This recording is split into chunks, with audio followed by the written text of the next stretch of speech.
Koppel, host of the Time for Coffee podcast, where you get first-hand career advice into the jobs and industries that interest you the most.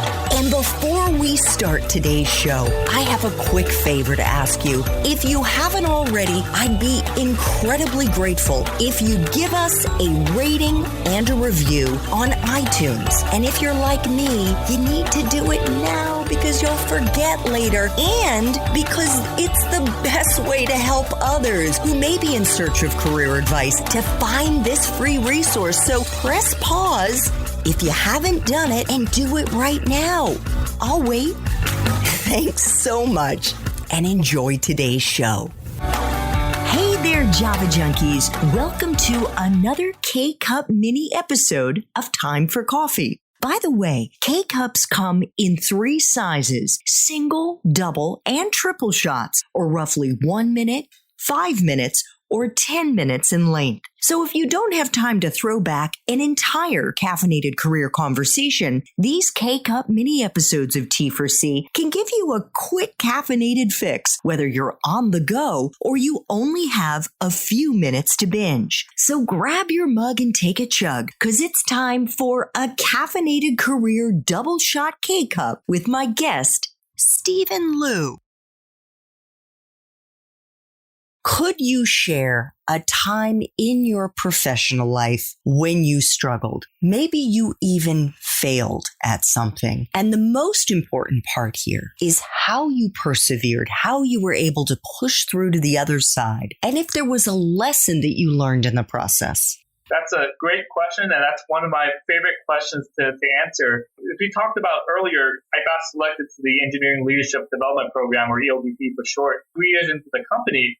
But I actually applied for it 2 years into the company. I applied, I made it to the interview, but I wasn't selected. And I was super bummed at that point because everyone else that made it, I knew them personally. Like, they were good friends. I just really wanted to be in that same cohort as them. But, unfortunately, I didn't make it. But what I did was I asked the program manager for feedback. I said, what can I do better in the interview to get selected next year? He said, you need more project management experience and you need more leadership experience, which I thought was ironic because that's why I'm going to the leadership development program to get more leadership experience. But anyway, need more project management experience, need more leadership experience. For the project management experience, I decided to go get my master's in engineering management. So I started that soon after, within 6 to 9 months of that. But to get that leadership experience, I was thinking, how can I get that?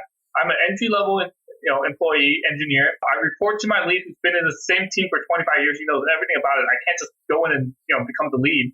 So what can I do? I decided to participate and join one of our employee resource groups at Lockheed Martin.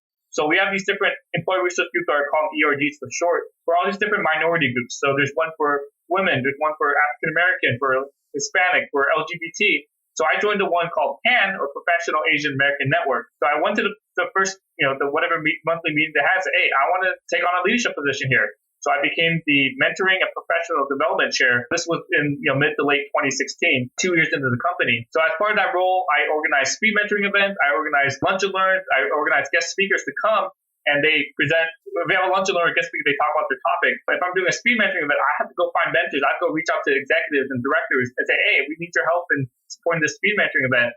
And on the day of the event, I have to introduce the speaker. I have to be on stage and introduce the speaker. I have to facilitate the speed mentoring event. I have to speak up so people can hear my voice.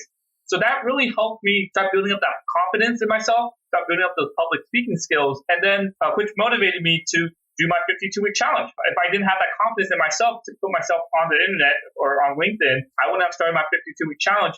So fast forward all that, because I got rejected from the leadership program, which got me to get involved in PAN, which got me leadership skills and public speaking skills, which inspired me to do weekly videos, and now I'm doing weekly live streams. And now I join podcasts, I join all these opportunities to speak. So that one failure was a catalyst to all these different things. And just to wrap up the story, I again applied to the leadership program the following year, made it to the interview, and I actually got selected. And a few months later, we had the new class together, and I happened to sit next to the program manager during dinner, and he told me that last year we gave feedback to 15 people, and you were the only one that followed through. And within the first 10 seconds of the interview, when you said, hey, I listened to your feedback, I'm starting my master's right now in engineering management, I joined PAN to take on a leadership position, within those 10 seconds, we already knew we were going to give you a spot. We just had to go through the interview. So, the major takeaway here is failure is okay. Always ask for feedback because that's how you learn. And, that's how you get better as well. And because you follow through on the feedback, you come back again, you apply next year, they see that, hey, I actually listened to what you said and I made these changes. I took these steps and I'm serious about this role because I'm willing to put in the time to do that. So, a lot of different things came out of that rejection, but, I did get into that leadership development program. But, I think even more of that just developed the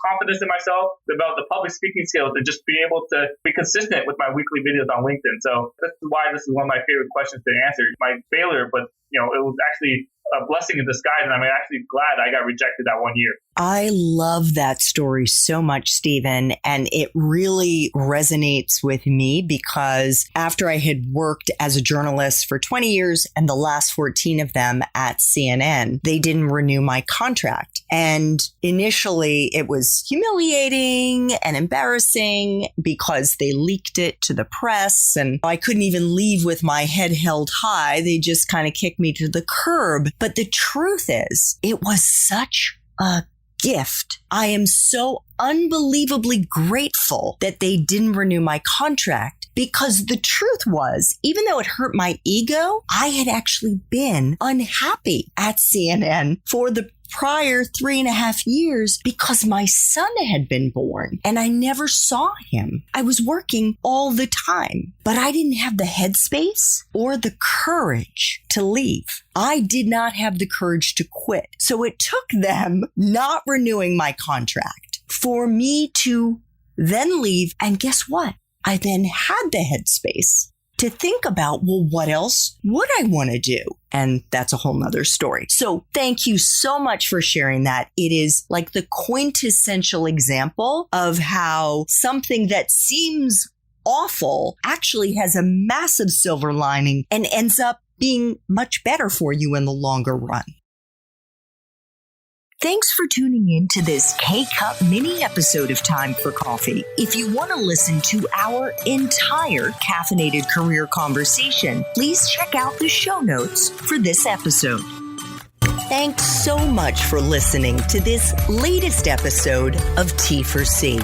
And if you're interested in learning more about my coaching services for confused college students and recent grads, feel free to check out the Time for Coffee website under the coaching tab at time4coffee.org or text me at 202-236-5712.